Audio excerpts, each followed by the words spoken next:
Mesdames, Messieurs, chers amis, bonjour et bienvenue dans ce nouvel épisode de nos discussions sartoriales. Aujourd'hui, je suis très content de parler avec vous puisque nous allons aborder un sujet un tout petit peu plus complexe qu'à l'accoutumée. Nous allons parler de liberté sartoriale. Nous allons parler de tous ces carcans qui nous sont imposés par certaines soi-disant règles d'éducation sartoriale. Et aujourd'hui, j'ai envie de partager avec vous une sorte d'émancipation, une sorte de manifeste de liberté d'expression en termes d'élégance vestimentaire. Alors, si comme moi, vous êtes un passionné d'élégance masculine, si vous suivez cette chaîne, c'est que je pense qu'à tout le moins, vous vous intéressez au sujet, vous vous êtes peut-être rendu compte qu'au fil des années, moi ça fait 15 ans que je suis tombé dans la marmite de l'art tailleur, de l'art bottier, des belles chemises, des belles cravates, des beaux accessoires, de l'élégance personnelle. J'ai fait des erreurs tout au long de mon parcours, j'en ai partagé d'ailleurs beaucoup avec vous sur cette chaîne, mais il vous est arrivé sans doute comme moi de vous retrouver face à des règles. Alors, d'abord, je voudrais vous dire que les règles en matière d'art sartorial n'existent pas. Ce sont au mieux des conventions qui ont été édictées par des... Alors, il y a deux auteurs fondamentaux sur le sujet, c'est Alan Flusser et G. Bruce Boyer. Bernard Rotzel également a quand même beaucoup participé à ce mouvement. Enfin, en dehors de ces trois auteurs, et peut-être deux, trois choses que j'ai pu moi-même écrire, et quelques blogs comme Simon Crampton par exemple en Angleterre, en dehors de ça, il y a quand même beaucoup de gens, notamment aux États-Unis, qui édictent des règles qui sont bien souvent des paraphrases, des ressucés, même comme on dit chez moi, de livres existants.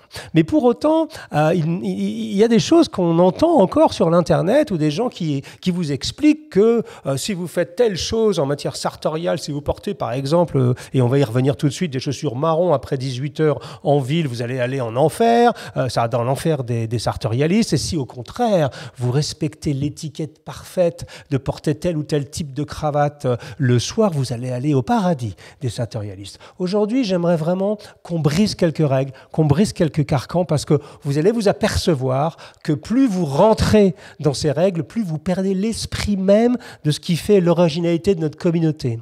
Vous savez, aujourd'hui, j'ai eu l'occasion de le dire de nombreuses fois, on est presque devenus les rebelles. C'est-à-dire que l'art sartorial, l'élégance masculine, le fait de bien s'habiller avec des beaux costumes, avec des belles cravates et de marcher dans la rue, c'est presque devenu une exception. À une époque, c'était la règle. Et puis c'est devenu l'exception. Aujourd'hui, tout le monde s'habille à peu près de la même manière, avec des jeans, avec des t-shirts, avec des polos au mieux, avec des blousons, avec des capuches, avec des baskets. Et quand vous portez un costume dans la rue de manière, non habituelle, c'est-à-dire que vous n'allez pas au travail ou simplement parce que vous aimez vous habiller, eh bien les gens se retournent sur votre passage. Et puis alors vous recevez au mieux des compliments, au pire des sourires narquois, et puis les fameuses phrases: est-ce que tu vas à un mariage ou est-ce que tu vas à un entretien d'embauche? Mais tout ça, c'est derrière nous maintenant. Je pense que c'est le passé. Aujourd'hui, il y a une nouvelle culture, il y a un nouveau mouvement qui s'est créé, mais c'est un mouvement qui doit conserver son esprit rebelle, c'est-à-dire conserver son esprit de contre-culture et donc sa liberté d'expression. Et quand on parle de liberté d'expression, eh bien, il faut s'affranchir de carcans parce que c'est un réflexe humain, je pense, qui fait que dans n'importe quel sujet de la vie, quand ce sujet devient intéressant et commence à intéresser de plus en plus de gens et à devenir une vraie communauté, comme la nôtre est en train de le devenir, malgré tout ce qu'on nous raconte, que le costume et la cravate sont morts, ça fait des 15 ans ou 20 ans qu'on raconte la même chose. Moi, je trouve qu'au contraire, il y a une vraie vitalité dans le sujet, en tant que contre-culture, bien évidemment, c'est plus la norme, mais ça devient très intéressant. Alors, plus que jamais, il faut s'affranchir de choses, de carcans, et il faut que ça reste vraiment un terrain d'expression, un terrain d'expérimentation, même, j'allais jusqu'à dire. Alors, on va essayer ensemble de tordre le cou, aller à une petite dizaine d'idées reçues, de carcans que vous pouvez trouver partout. Et moi, il y a des choses qui m'énervent. Alors, par exemple, le fameux No Brown in Town. Alors, je le dis en anglais parce que c'est une règle toute britannique qui... alors, il y a des gens qui sont encore... je mets des photos parfois sur l'Internet et il m'arrive en soirée, pas dans des soirées officielles, mais simplement le soir, de porter des costumes pas trop sombres avec des souliers marron, bon, plutôt marron foncé, mais j'ai des gens qui s'offusquent, littéralement, en disant « Mais vraiment, monsieur Jacomet, vous portez des souliers marron en ville après 18 heures, mais vous ne connaissez pas la règle No Brown in Town. » C'est ridicule. Pourquoi? Parce que ce sont des règles comme celle-ci qui s'appliquent à une époque complètement révolue. Enfin, quand même, c'est assez facile à comprendre. Pourquoi on disait ne pas porter de chaussures marron en ville après 18 heures? On fait référence ici au 19e siècle. On fait référence à l'aristocratie anglaise qui, le matin, allait à la pêche avec des bottes, qui, en début d'après-midi, allait à la chasse avec des chaussures de chasse, qui peut-être allait jouer au golf juste après et qui, bien sûr, se changeait 3 ou 4 fois par jour et qui, le soir, pour aller en ville, parce qu'ils habitaient dans leur domaine à la campagne, se changeaient et allaient porter des chaussures noires. C'est Downton Abbey, vous voyez, très belle série au demeurant, où on a ce personnage qui a son valet et qui se change 3 à 4 fois par jour en fonction des occasions et qui s'habille carrément en white tie, c'est-à-dire en habit formel pour le dîner. C'est une époque révolue. Personnellement, moi j'aimerais bien, franchement, entre vous et moi, j'aimerais bien me changer 4 fois par jour, j'aimerais bien aller à la pêche le matin, aller à la chasse le soir, ou jouer au golf entre les deux, et me changer et me mettre des souliers noirs. Mais tout ça, c'est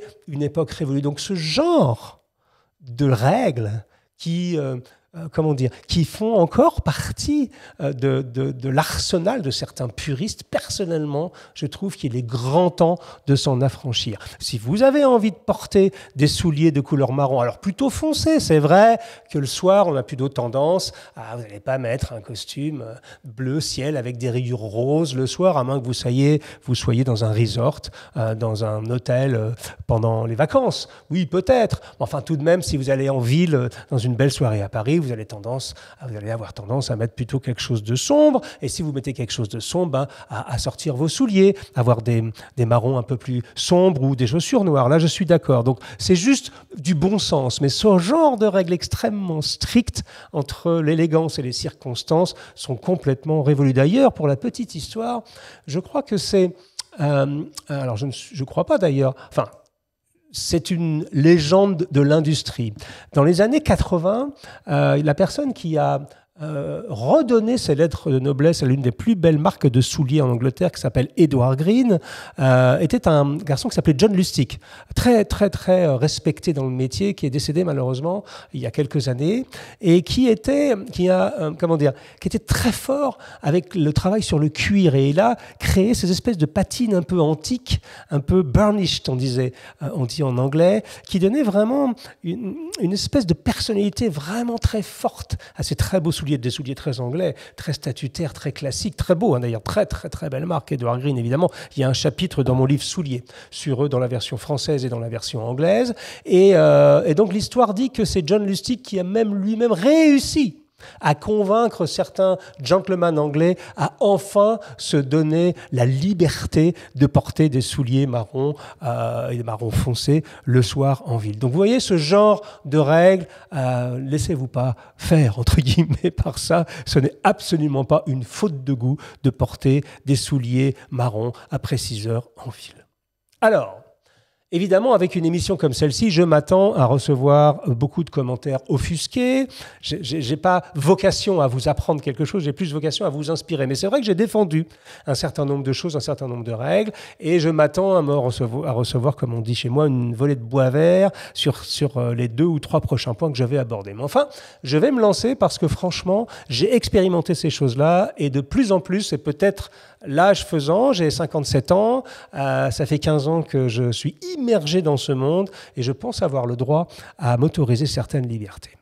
Le deuxième point que je voulais aborder, c'est le point crucial, alors pour ceux qui sont intéressés par le sujet, du costume croisé qui doit toujours être porté fermé. Alors je l'ai moi-même écrit, je l'avoue bien volontiers, il y a 5-6 ans, en disant voilà, un costume croisé, c'est quand même beaucoup plus joli quand ça se porte fermé constamment. Alors certains vont même jusqu'à dire qu'il faut même le garder fermé lorsqu'on est assis. Alors, c'est vrai que j'ai eu tendance, moi aussi, à aller dans ce sens, en se disant, après tout, si on fait l'effort de porter un costume croisé, c'est quand même fait pour être fermé, avec ce recouvrement sur le devant. C'est très élégant, c'est très joli, c'est très structuré. Bon, petit à petit, à force de bons vins de Bourgogne et de bons pot-au-feu et de bonnes andouillettes 5A, j'ai commencé à apprendre à déboutonner un tout petit peu mon costume croisé lorsque j'étais assis à un repas. Personne ne s'en est offusqué et je me sentais quand même beaucoup plus à l'aise l'aise, si tant est que je puisse encore le boutonner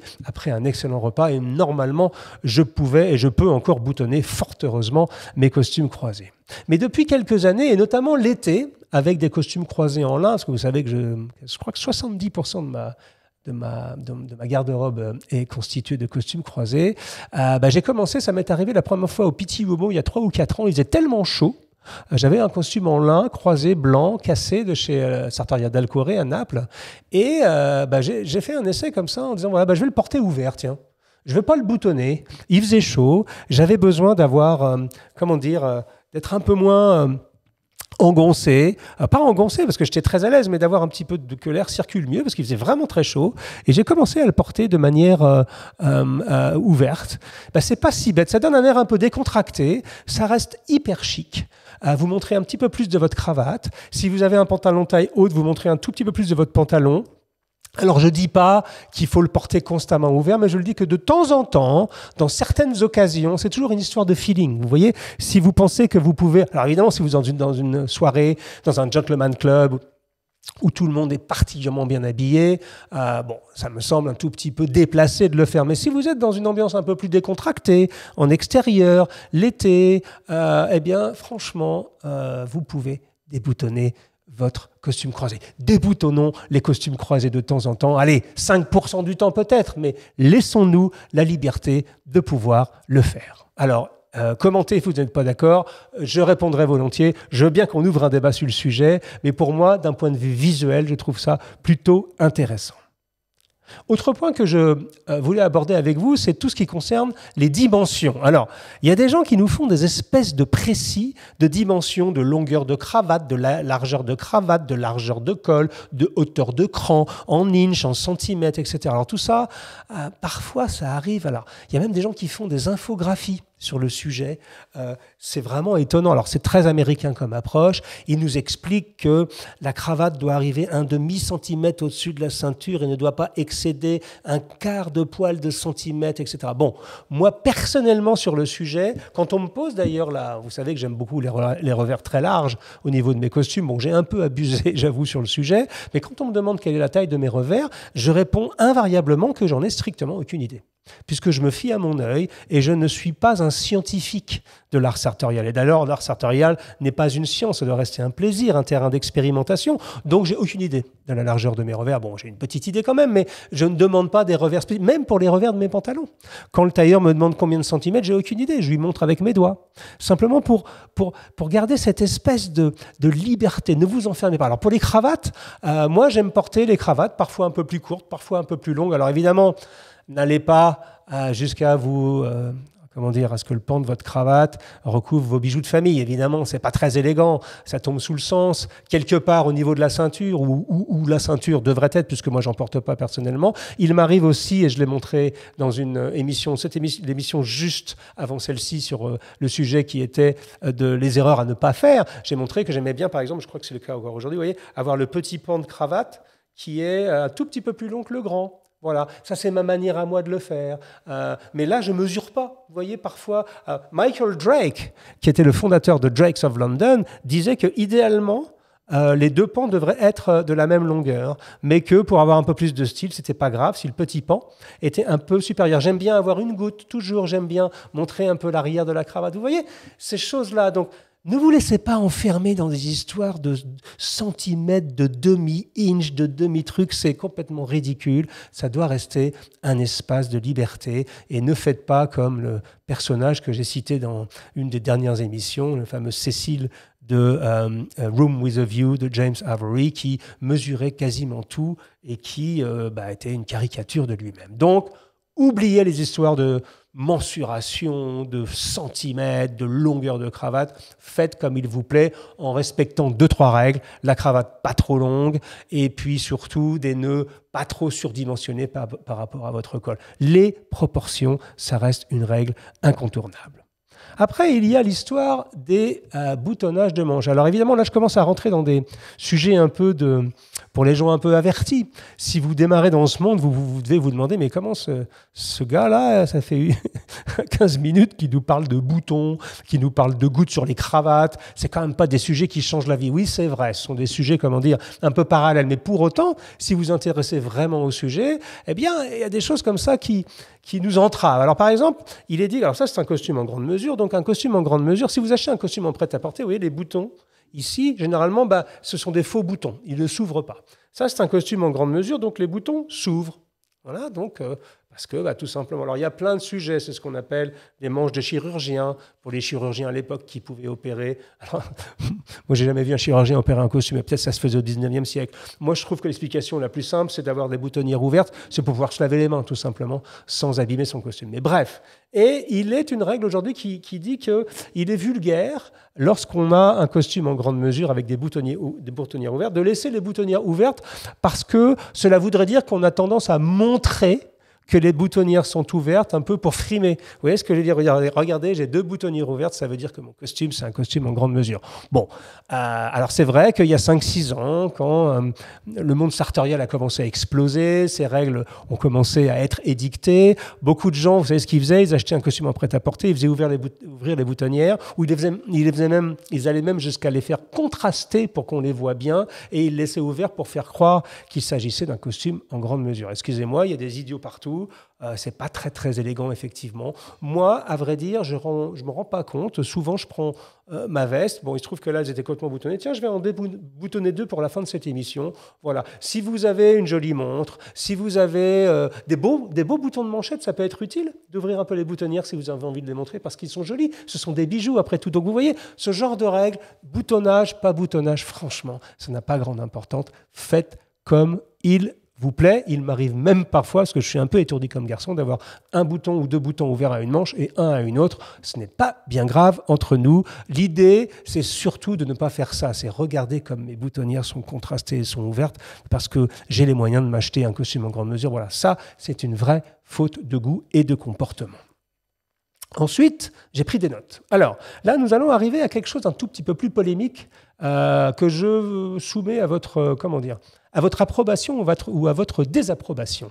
C'est ma femme Sonia, qui est une grande observatrice et commentatrice du monde sartorial, qui m'a proposé ce sujet, parce que notamment, nous avons vu un de nos amis et quelqu'un que j'apprécie particulièrement, Lorenzo Cifelli, qui est mon tailleur historique, mais qui en plus, je trouve, est un monstre de style parce qu'il s'autorise des choses. Ce que j'aime chez Lorenzo, c'est qu'il prend des risques, quoi.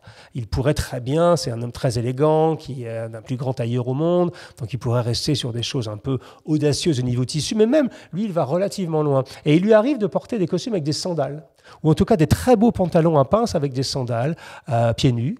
Bon, moi, personnellement, je n'ai pas encore réussi à le faire, mais aujourd'hui, je pense qu'il y a une création au niveau de le soulier masculin en train d'évoluer, et il y a des gens qui font des sandales de plus en plus élégantes. Voilà. Moi, c'est pas mon truc, mais restons l'esprit ouvert. Et j'ai vu notamment alors là, on est vraiment plutôt dans des soirées au bord de la piscine ou dans, je sais pas, en vacances, si vous avez envie d'être chic, d'avoir un joli costume en seersucker. Vous savez, ce coton respirant, généralement ton sur ton bleu et blanc, ou bleu ciel avec un bleu d'une tonalité différente. Enfin bref, ça peut fonctionner avec une paire de sandales.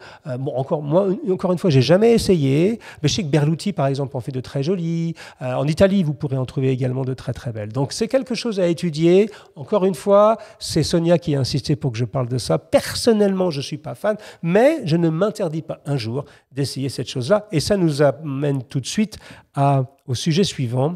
Alors là, c'est une confession que j'ai déjà faite 2 fois, mais je vais m'assurer que vous l'ayez bien entendu. J'ai été, pendant des années, le premier, et je le confesse volontiers, à m'offusquer de voir des gens porter des chaussures sans chaussettes. Et notamment au Pitti Uomo, quand il fait 40 degrés, je m'offusquais de voir des gens porter des loafers ou des mocassins sans chaussettes. Et puis, l'été dernier, il a fait très chaud, et encore cet été, il a fait très très chaud. Là, on est fin août, je ne sais pas quand cette émission sera diffusée, certainement en septembre, mais il faisait 40 degrés dehors, et j'ai goûté à la joie de porter des très très jolis mocassins de chez CNES à Singapour ou de chez TLB à Majorque notamment, sans chaussettes.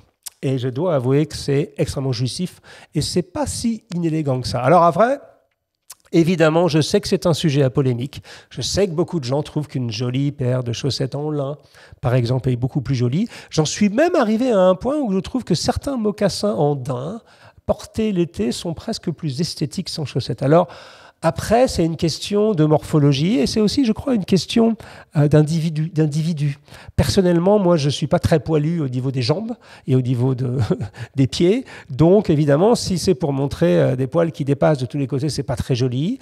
Moi, j'ai la chance d'être carrément, je crois qu'on dit glabre à ce sujet, à cet endroit de mon anatomie. Donc, et je porte ça avec beaucoup de plaisir. Voilà. Alors, encore une fois, je sais que beaucoup d'entre vous vont pas être d'accord, beaucoup d'entre vous vont s'offusquer, que c'est pas vraiment élégant. Sincèrement, quand vous prenez soin de vos pieds, quand vous prenez soin de votre personne, porter des mocassins sans chaussettes, c'est génial.